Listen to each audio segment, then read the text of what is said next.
Oh, it's fun seeing the professors actually live and not just on a video.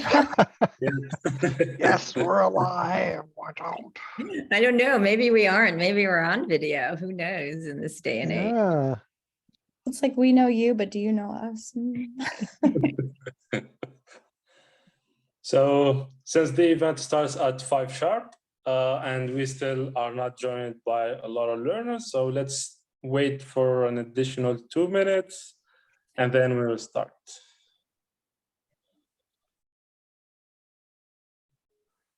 Rachel, so I got the thing that you sent me, but for some reason, there's no attachment to it. Blank. 1 second. Yeah. I don't know what that is. So While we're waiting, Kat, you started the conversation. Thank you, brave soul. How's it going?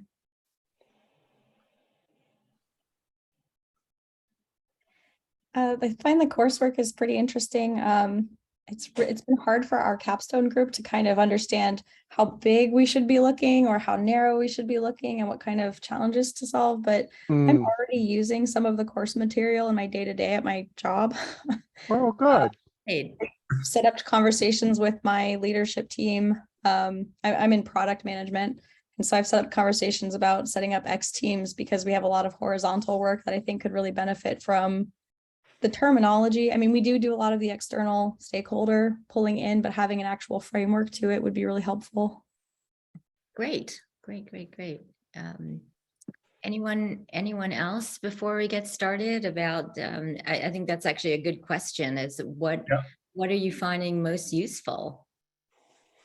Yeah, I have one question. We are not actively working on AI at our company, but like I would like to bring back this learning back to my folks. So I was wondering, like, do you have like a template? Do you see, did any previous students share a format, like what worked for them? Like, how do you bring back learning? Like, definitely we cannot give all the material, it's too much. So just curious. Well, on the organizational side, and then you're asked specifically about AI, so I'll let Sandy pipe in, but I don't know that there are templates because you all come from a lot of different kinds of organizations and a lot of different kinds of jobs. So in many ways, there is not a single template. I think what I would do is say, which of these concepts and ideas most resonates with the issues that you're facing and the things that you want to do, and use that as an initial way to kind of narrow down, okay, which pieces of all of the material are getting would make the most sense. Just like Kat said, that the X-team model fits a particular set of dilemmas that she's got. So really thinking through what's best. But Sandy, you want to come in on the AI part? Yeah, I mean, I think about it as there is, as Deb sort of said, there's no one size fits all. What there is there's sort of knowledge about all the options that are available and what are the pluses and minuses, and that should be the sort of thing that you're getting from the course, so that when you consider what to do or when you talk to other people, you're informed. You have a sort of mental scaffolding for understanding what to do and what other people are suggesting. I hope that, that helps. So, ladies and gentlemen, it was a great warm-up. Now we are joined by 15 of our dear learners, and we will start. So I'm Waf Qaedi. I'm the lead learning facilitator for this program. It's been my third time on this course. And I want to mention that this session will be recorded for those who are unable to attend, and that the recording will be posted during the program. So I want to welcome everyone, and I will start by our faculty directors, Professor Alex Pentland from the Institute for Data Systems and Society at the MIT Media Lab. I think by now you have watched a couple of his videos. Also, another very interesting individual, which is Professor Deborah Ancona, who is the Selly Distinguished Professor of Management and Professor of Organization Study at MIT Sloan of Management, School of Management. And I think you also have watched many of her videos, and now you are familiar with her book about the X teams. So this session will follow a Q&A format, even though now we have 2 live questions. We can always look back for those questions, but we also have learners who have submitted during these 3 weeks other questions. So we will go one by one. And if we do not have enough time to answer them, you can always send your questions after even the end of the session for me. And if you need to communicate with the directors, our success team will try to reach out to them to get specific answers from our professors. I just have a thought, and that is, since some of these questions may be old and some of them may be by people who are not on here, I just wonder if anyone has any questions, like we've been doing up to this point, sure. things that are on people's minds right away, and then we can also always fall back on things that are written. But since we have live people and it's not that much of a live course, I just wonder if people here have particular questions or issues that they wanted to ask, and we can always go back. Good point, Deb. That's actually a good idea. So we will prioritize the people who are live with us. And for the first 3 questions, they are actually with us in the program.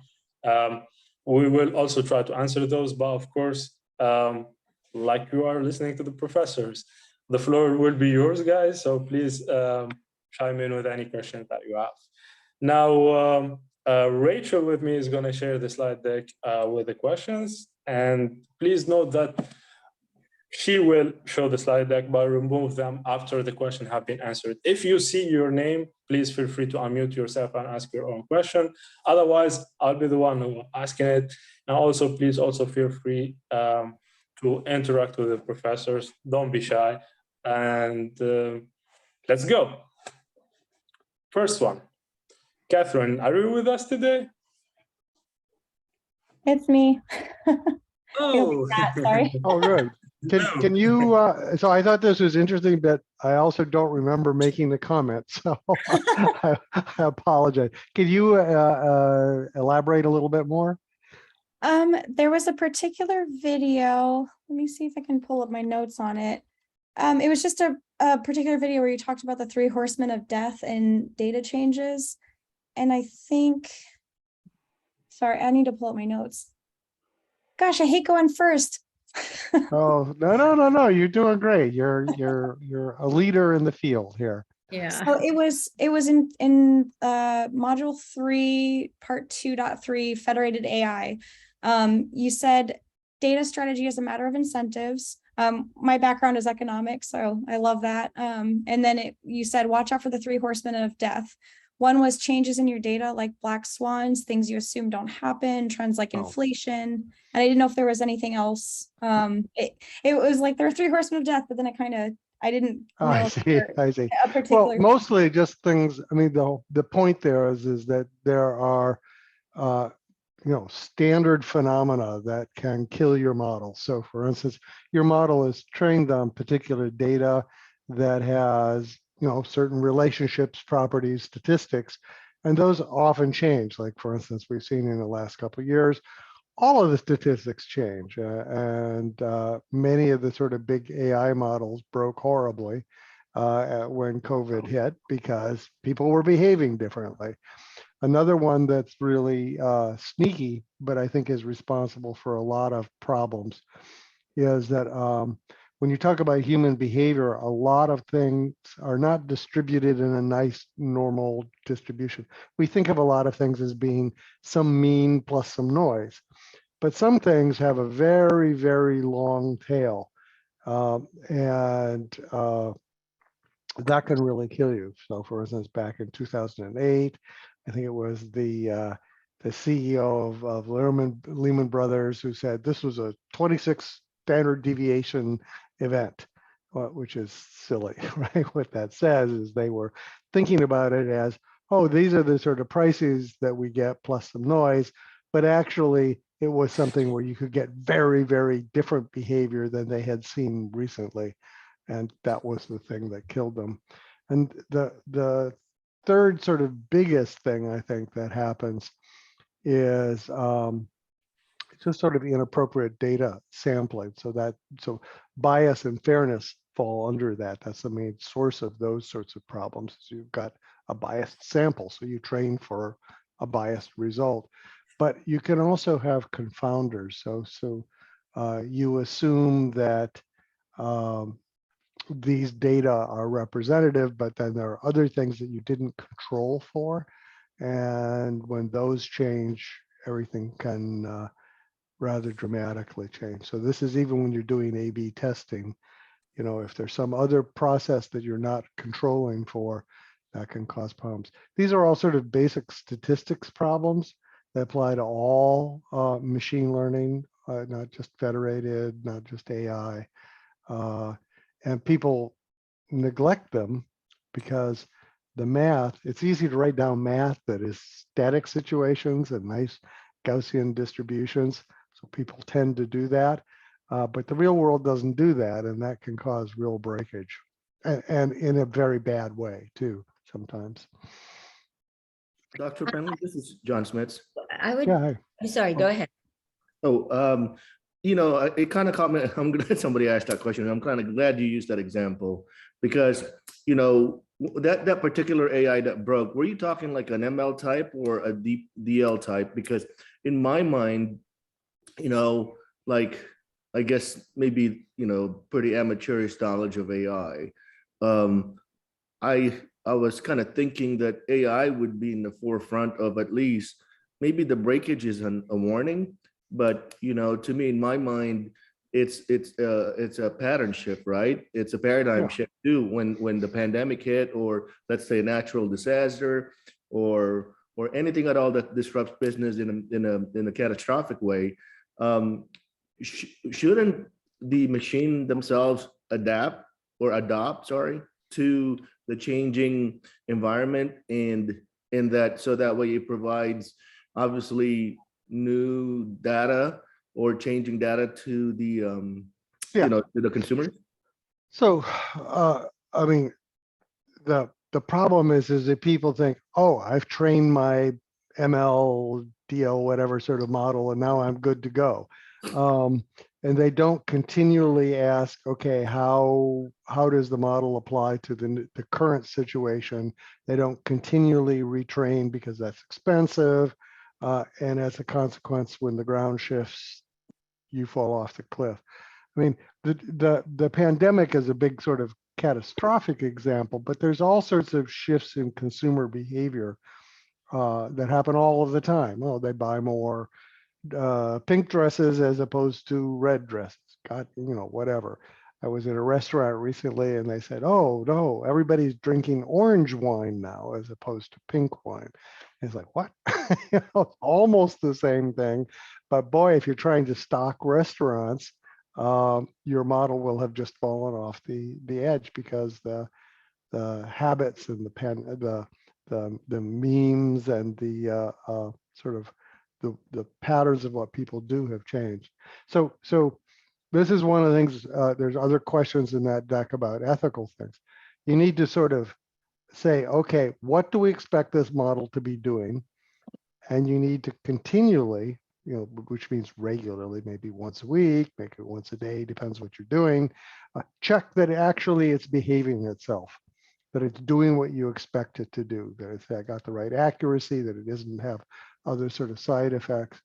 And you need to have an emergency plan or a retraining plan in your back pocket. So when it stops behaving the way that you hope, and that could be just a slow degradation of performance, or it could be something quite rapid, then you know what to do. You're all ready to go with, okay, we need to start retraining this thing, updating it, putting, you know, guide rails on it, whatever.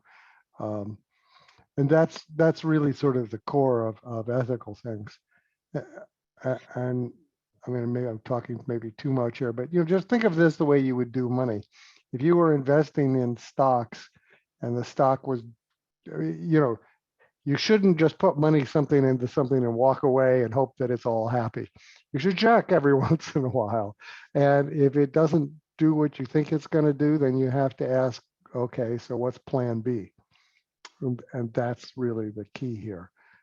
I would just add to that the idea of that's one of the reasons that we've put so much time and emphasis on sense making, because sense making is both sense making about how is it doing, if we use the money analogy, is are you losing value, or it's not responding the way you think, but also in terms of sense making, are there things out there that may make your assumptions incorrect? One of the Right. purposes of sense making is to say, all right, whatever you've created in your system has a set of assumptions underlying it. And if you see some indicators that say, all of a sudden the economy is in free fall, or, the upcoming political story is not one that meshes with what we assumed, then you might want to be forewarned that the algorithms may not be operating in the way that you would think they would, and that might be cause for you to reassess. So it's interesting, like the posture that you have to do. It's very human-like approach, very social-like. So you kind of continuously have to do sort of a touch point with your machine, and then like you said, be prepared to make some behavioral adjustments if it's not working like it's supposed to. Okay. That's right. I mean, if you're doing sales, you look at the quarterly or weekly sales trends and you figure out, is this behaving itself? Kate, Yeah, I just so like data changes and trend changes, I was thinking there's like long-term things. Inflationary pressure is a good example because that's been on track about 9%. So it's not super predictable, but it's somewhat trendable. sure. Then there's also weird trend changes that happen all of a sudden. I work in search engines, and TikTok affects us all the time. Just like one day, all of a sudden a bunch of stuff spikes. So it's like these longer term trend changes of like consumer behavior over time changes. And there's also these like spikes in popularity that change things. So the longer term trends, so those are, from a statistic point of view, those are unstable changes or mean changes. And then the spikes are these long tail events where things they go up by a factor of 10 or even 100, based on things that you can't observe it, right? Like in this case, TikTok does something and all of a sudden everybody's going crazy about it. And all of the statistical tools that are built into deep learning, are built into machine learning, assume that there's no long-term changes, that things are static, and that there's none of these spikes, these long-term things. And implicitly, it's because they assume that you're observing everything that counts. But TikTok isn't part of your model, so you're not observing everything that counts. Well, thank you very much. So hopefully the question was answered thoroughly, Catherine. And if you still have some other inputs, please feel free to share so. Otherwise, we can go to the second question. It's asked by Hasid. I just checked, he's not with us in this live session.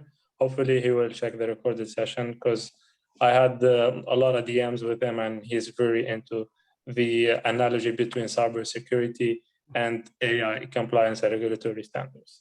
So Rachel, if you can share that. Well, it's on the screen here. Okay, great.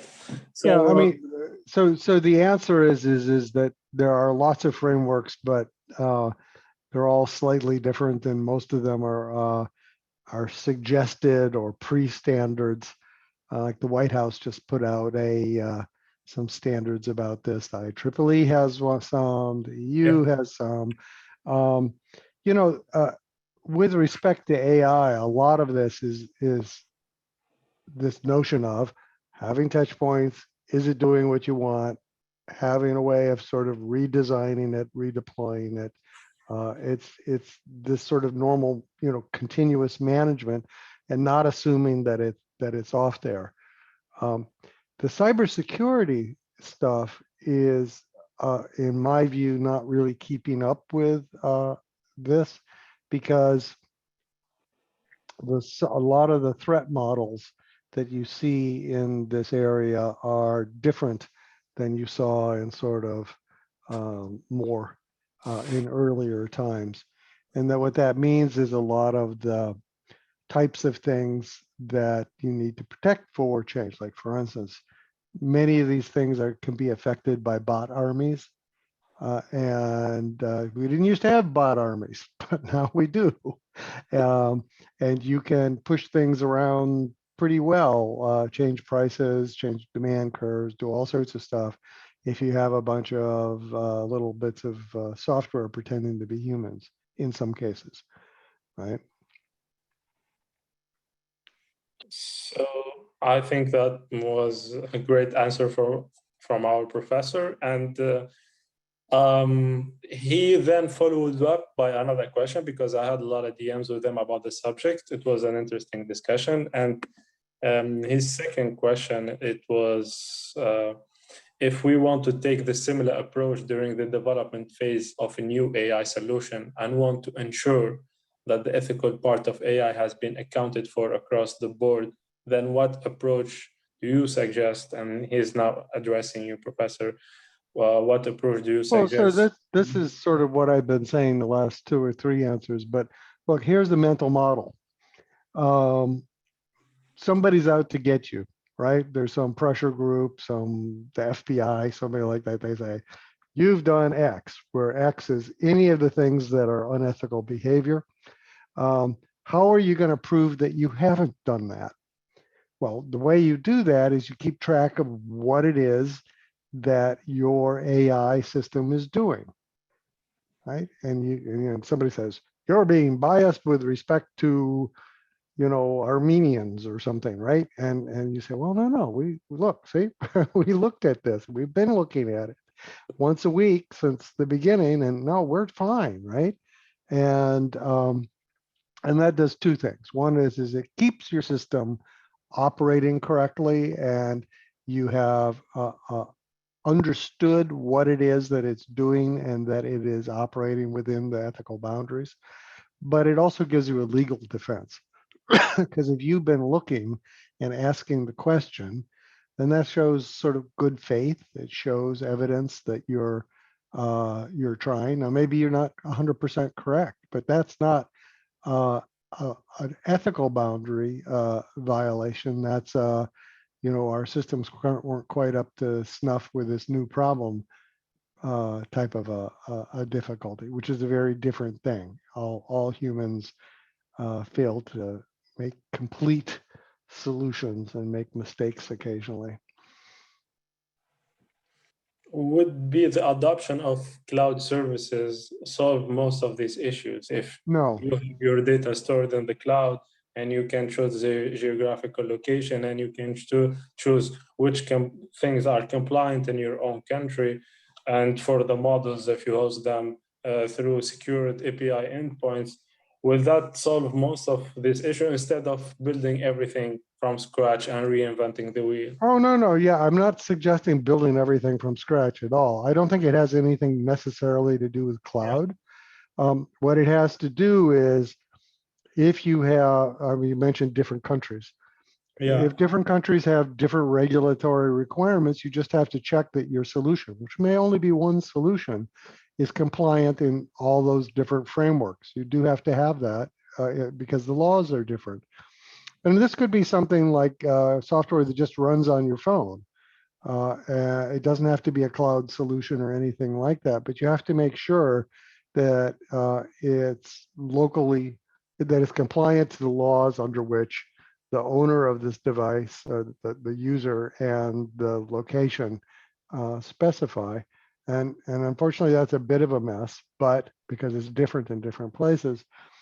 But the nice thing is they're converging, and there's a sort of sweet spot where you're not sharing data. You're checking for bias against different portions of the population. You're looking, sort of economically fair transactions, things like that, and that's pretty good everywhere, right? Yeah. So once again, I think that answers thoroughly the question. Now moving on to more of. Can we, Deb just sent a note around. Folks should just jump in and talk, right? Yes. Yeah. Yeah. Yeah, if you guys use the raise hand function, we're more than happy to kind of go off script and talk to you about anything that's on your minds right now, as opposed to, again, some things that may have been in the past. GPT-3. Oops. Don't be shy. Oh, There's a hand right there. Okay. Yes, hi, this is Cozy. hey. Nice to meet you. In this last week, it was talked about the federated AI, and there is a bit, in the end, it's talked about the risk reduction because you just take the statistics from an outside source, and the data are not yours. How do you manage in the end that you can rely on it, that you're sure that the previous owners did a good job, also statistically, that you really can focus on your job? And or how did the banks, which you introduced it, did that they are 100% sure that they get good statistics out of data they don't own? So different situations are different again, right? But there are standard software packages for this. You mentioned banks and the fact we worked with banks. So in banks, what we did is, or helped to do, because we weren't the actual action element there. The banks made an agreement among themselves to share acknowledgement or to verify customers. So if I was a customer of one bank and I was moving to a second bank, the second bank can ask the first one, is this the person, is this really the person he says he is, and is he involved in money laundering and things like that? And my current bank can say yes or no if it's a problem that I'm not. But and so what the new bank is doing is relying on the processes of the original bank. And that apparently is sufficient from a legal compliance government regulation point of view, is to have somebody who is doing standardized processes, having vetted the person and saying, yep, they're good. It's as if you were outsourcing your KYC or some of your AML things to a third party that is showing that they are compliant with the regulations, right? And asserting that. Does that make sense to you? Yeah, sure. It's around 10 years ago, I was chief of a statistics company.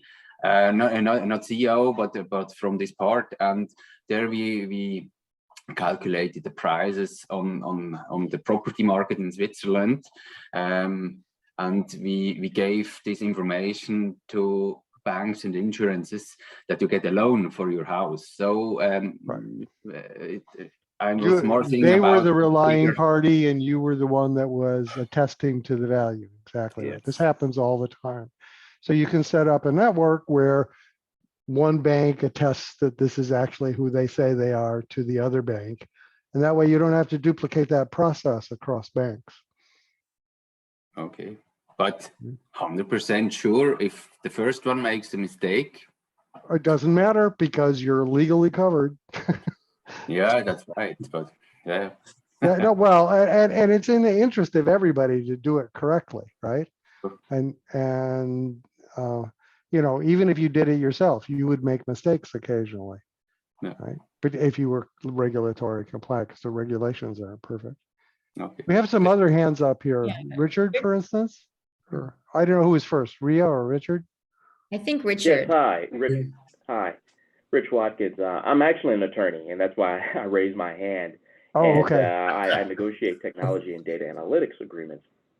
And my main question to you is, what legal sources do you turn to look at, hey, what's the best understanding, or rather the most current understanding of how to treat AI, and particularly in the U.S.? That's my main question for you. But I wanted to add a little more, say a little more on the scenario that was just posed, for instance. If I'm relying on someone providing me data, I would want some reps and warranties in there that say that, hey, you're assuring me that this data is correct or not based on, on biased understandings and things like that, so that me as the user of that data is also covered if someone wants to come after me for relying on that. So in the particular case we're talking about, which you can see as Akoya.com, all of the banks enter into a trust agreement, is what we call it, which asserts that when you make an attestation about something, that in fact you're compliant to the following things. So you're asserting that, yes, I've done the right regular checks, and yes, I've not violating any other sort of regulations or rules, and I'm doing these things. And then under that structure, I attest that this person is who they say they are, or whatever.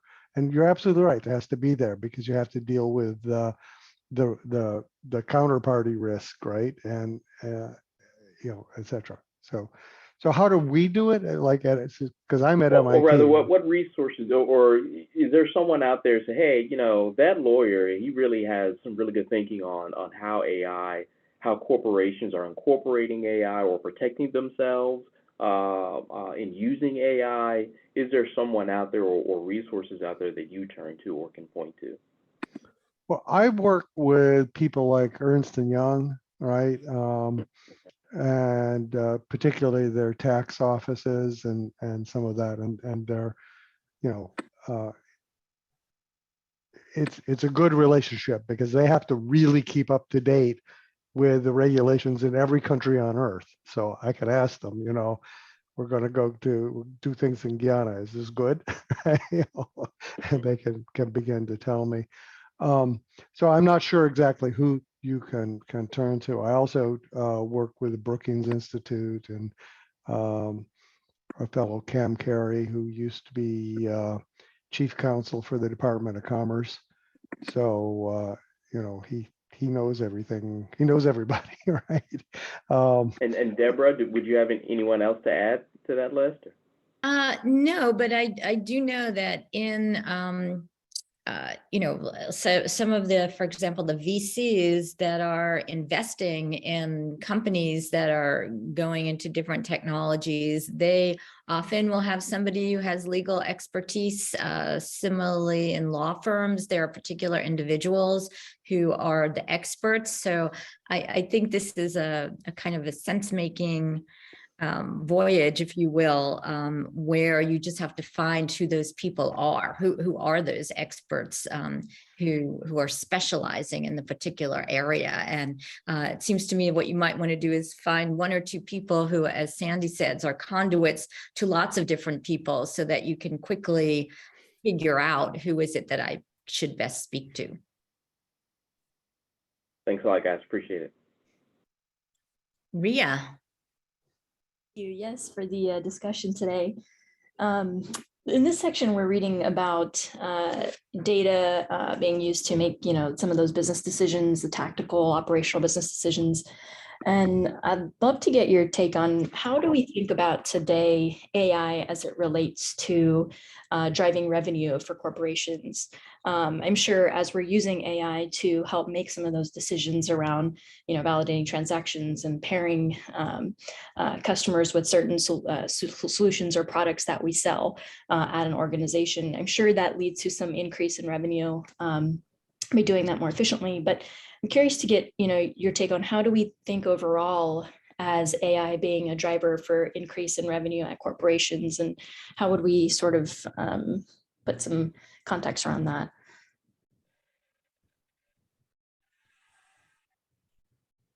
Well, AI isn't magic.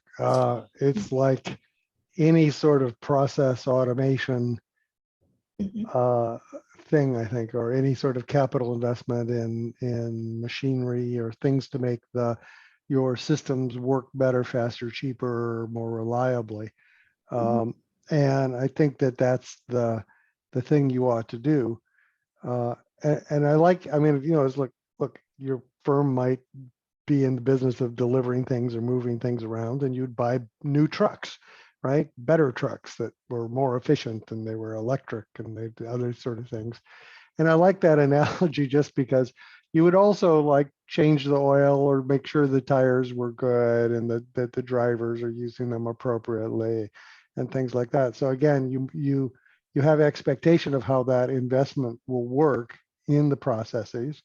You have an expectation about externalities, like you don't think that the trucks should be driving and killing people on the street, so you're going to check for that, right? And you expect that they will, say, be more efficient in terms of energy use or something like that. So you would check for that as well.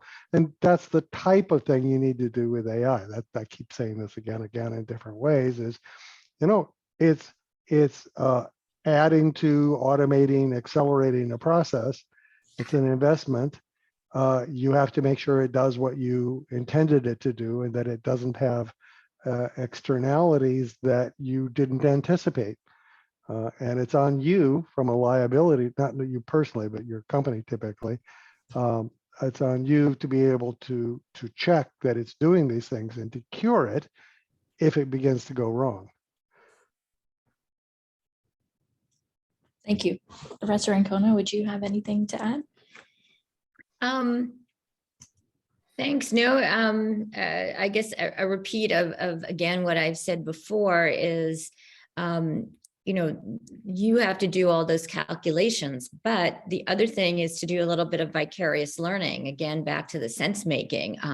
If you want to figure it out, are there companies who have shown great success at using it? Because there are a lot of failure stories of using AI and a lot of success stories using AI. And so can you do a little bit of research on what at other companies in your particular industry or domain of application, what have they done? Who are the most successful? What are the people who have failed? What did they do? What could you avoid going forward? What can you do to increase your probability that, that the financial reward is there?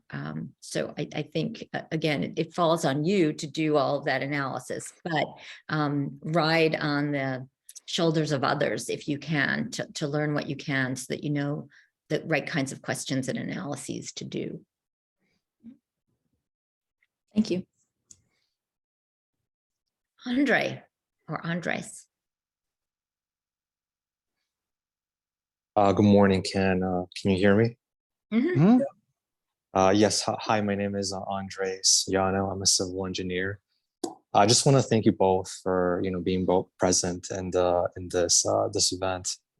Professor Ancona, this is my 4th course with MIT. The first one that I took was Leadership in an Exponentially Changing World. Greatly enjoyed it. That's part of the reason why I joined this course with AI leadership. And yeah, no, I just wanted to make the comment. I mean, I was going to ask, what's the most important relationship between sense making and AI, but I feel like you answered it in the previous question about kind of figuring out, why, which companies, how they were able to successfully implement AI. So yeah, you answered my question already, but I wanted to thank you both for being present. Right. I think also just vis-a-vis sense making, particularly at moments of uncertainty. And in AI, there are so many different applications being used in so many different ways that there is a lot of uncertainty. And that is the moment where you really have to put sense making as a key function of what it is you need to do. So it can be important to varying degrees. And in this particular situation, it seems to me that it rises up in importance. In fact, in particular at this moment in time, interestingly, we poll executives on what they think are the most important leadership capabilities. And as we're watching those numbers, sense making, not the term, but even what it is that it means to do sense making continues to rise over time. So with periods of greater uncertainty, the need for sense making goes up, and the realization that that leadership capability is important also is going up, and it's going up pretty exponentially. Let me just put that in terms of something we talked about earlier, the 4 horsemen or the 3 horsemen. So when you think about the world, you typically simplify it. You discard things that are constant or they've always been that way. And so you have all these other things that are not actually in your model. And when we think about things, we use the past to predict the future. But sometimes things change and they're not like the past.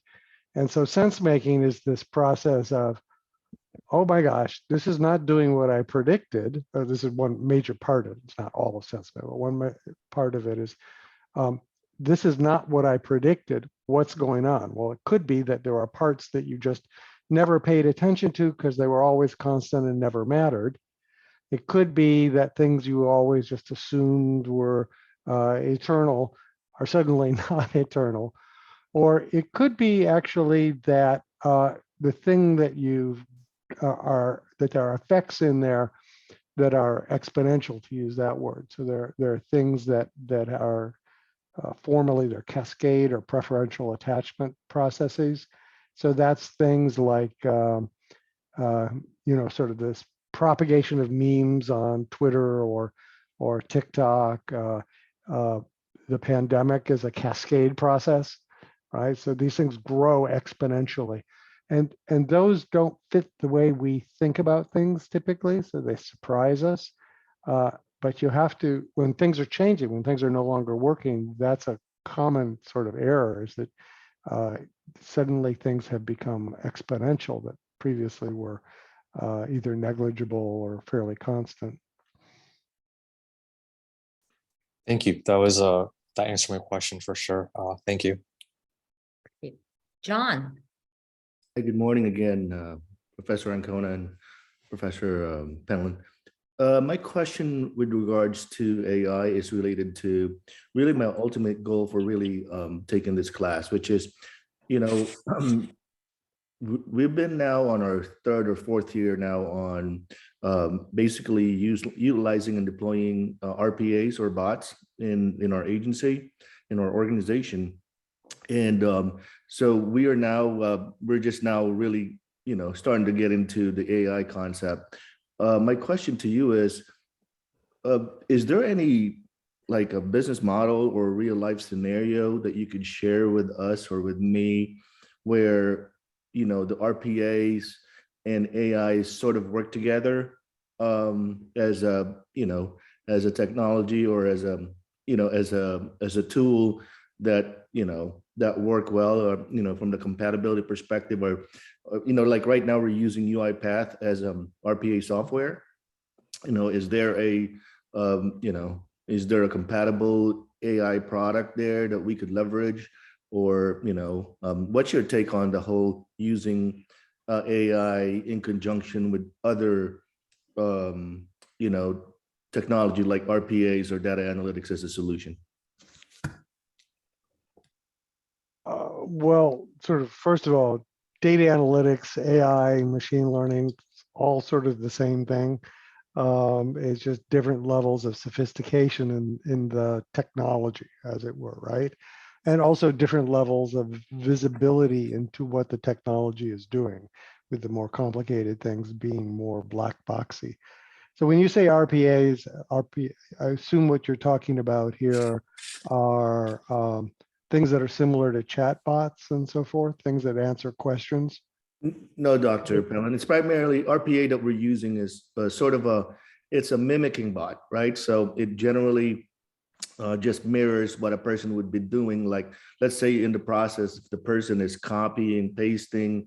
Yeah, okay. So it's not quite cognitive, nor does it get better like a machine learning type of machine. It really is just truly mimicking what a person is doing. And that's what RPAs or bots that we're using, and through what we call the software called UiPath. It's a robot process automation. Right. Yeah. So actually, that is a type of AI. Okay. Because what the things that you pick to automate, right, Now there may be a human judging it, but almost certainly what it is somebody has a bit of software that says, oh, look, everybody does this, this, and then this. And then we can automate that, right? Well, that noting that everybody does these three things in that order is a type of very simple AI, right? Because you're looking at all this data and you're saying, oh, here's this pattern that occurs again and again. And we could make that into an RPA. And there are lots of examples of that going badly wrong, right? As you make it smarter and smarter. So the things that you have are almost certainly very conservative. They say, well, are there other examples where they do the first two, but not the third? And they say, well, very, very, very few. So if we put that in as automation, it will make very few mistakes. But there's enough famous examples of things that, tried to learn patterns, but when something came up that wasn't like the pattern, they did the wrong thing because they did the standard thing rather than the necessary thing in this new situation. But it is a type of machine learning. And in fact, sense making, when done with a computer, so you're looking at statistics and things like that, could be looked at as a type of human AI machine learning. That's sort of what it is. And the theme here is to demystify the AI. AI is not really all that, mysterious. It's like stuff that we usually do, but beginning to automate it more and more. Correct. In a hyper sense. I understand that. It's just that there's this philosophical argument out there about RPA and AI, that they're two and distinguishable entities, that RPA is not AI. And so, but I'm not here to. I don't buy that. I mean, RPAs are the creation of RPAs is an example of machine learning / AI, and it's just very limited and very careful. So it's got a real boundary around it. Okay. Well. And then a lot of the things people now are doing with machine learning are much more uncontrolled, let's just say. So you have to watch them. Very well. Okay. Professor Ancona, sorry. No, I was just going to say that it's been interesting just sitting and listening to the questions and what you guys are curious about and interested in. And I just want to reiterate one of the messages of the class, and that is that as you're thinking about using more AI and machine learning, considering what to use, what are the ethical dilemmas, how to make them better, all of these things, that all of those things, the implementation of AI, the use of it, the figuring out of what to use and what to do with it, are all also leadership and organizational issues. And so while I applaud your pulling in and asking the questions about the systems themselves and how to use them, I just want to underline one of the messages of the class, which is also think about you are the deliverer of messaging all the time in this AI space. And as such, you need to think of your leadership role in that process and how to bring others along and how to learn with others as you're beginning to implement so that you build up some organizational capabilities while doing this. You should not think of it as you yourself need to solve all the problems, and they're technical problems. They're also adaptive problems, they're organizational problems. Yeah, Kat, you want to come in here? Yeah, thanks for bringing that up. In my organization, we only have maybe a couple teams who are familiar with machine learning, and I think there is that anxiety about it replacing humans. One of the things I appreciate about the course material is talking through, one, that it helps make strategic decisions with humans alongside, right? It can help with the operational and tactical stuff. And then two, that there is really a need to train and coach people. So one of my goals in taking this course is to be able to start training and coaching people at my organization, so people get more comfortable with just the terminology, the concepts, what it can and can't do, because it's not a magic bullet. I was wondering if in your experience here in implementing X teams and working with different industries, is there an industry that you feel is underutilizing AI and these types of leadership strategies, or an industry that could benefit heavily from it? Well, I'll leave the AI question to Sandy, because that's more his bailiwick than my own. But I do think that that the companies who have done well at bringing these things in, again, have utilized, just like you're doing. Ambassadorship is not just about gaining resources and so on. It's also about spreading the word about what the technology is, what it isn't, how it can be used, and how it isn't going to be used. When you're talking about inventing, you want to think about inventing writ broadly, not just in your team, but how do you spread these ideas in a way that takes that fear away from the process, that you can run all kinds of experiments. I mean, that's all about what sense making is about and what implementing change is about. Run experiments where teams operate maybe with a little bit of AI, that you think about team membership, not just the people, but people and systems coming together, and that those ideas, you try to blend them into the ongoing ethos of the organization. So one has to think about this as not just change in terms of technology, but change in terms of culture, change in terms of learning, change in terms of how we think about work and the setup of teams. That's much broader. And so I'm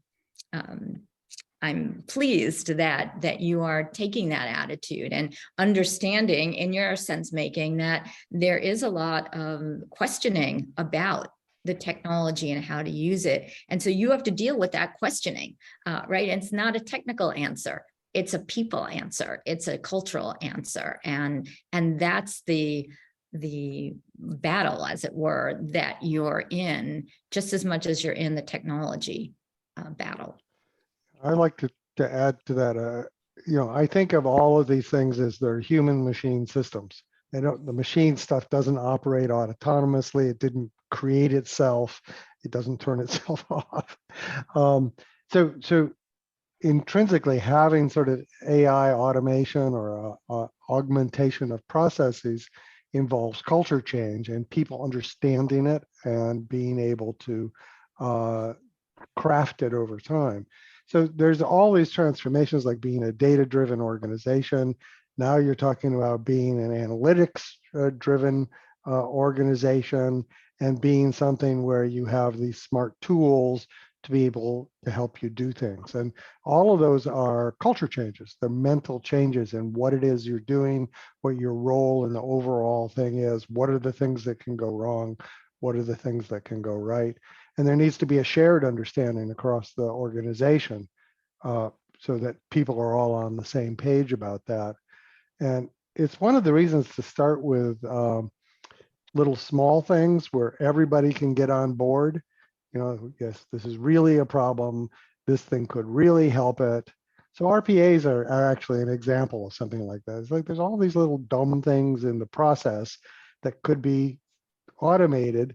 And so finding those and automating them is an example of a very limited sort of AI, and people get used to that a little bit. And then you think about other things you can do.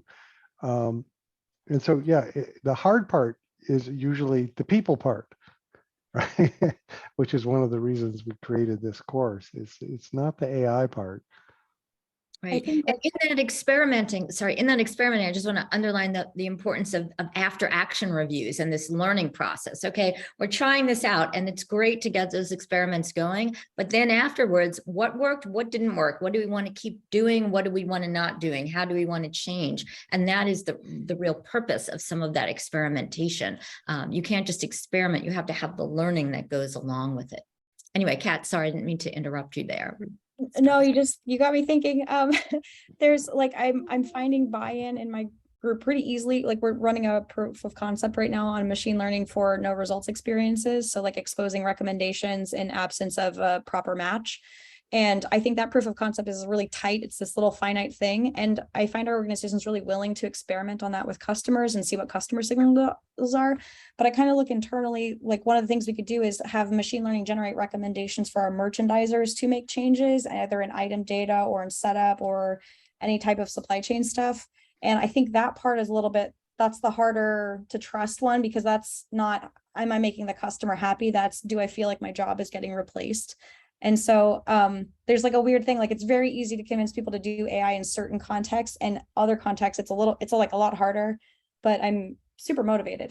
Well, Well, that's, so when you do things internally, yeah, there's all this, oh my God, particularly right now where the economy is looking shaky. You have to really think about, is this actually making their jobs better, or is it really actually meaning that there's fewer of them?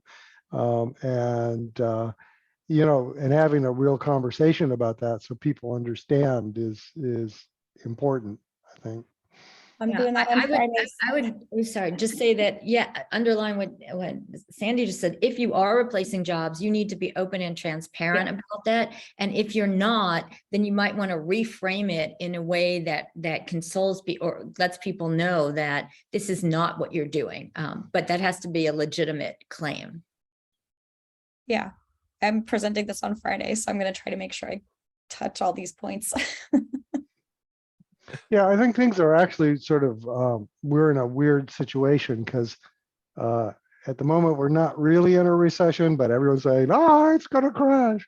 And so everybody is more than a normal nervous. And so you have to be particularly forthright about this type of a thing. Thanks.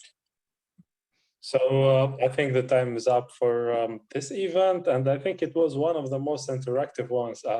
Thank you, professors, for making this really dynamic. You can see their expertise made all the learners more engaged. So I want to once again thank the professors and thank all the learners for joining the call. And I will remind you, like for your teammates, you can always find this recorded session and we can continue the conversation on Riff. A lot of you have sent me DMs. Also, let's try to keep it in the town square so everybody can see the questions and jump in. And once again, thank you so much and see you tomorrow in the open office hours. Goodbye. Great. Take care.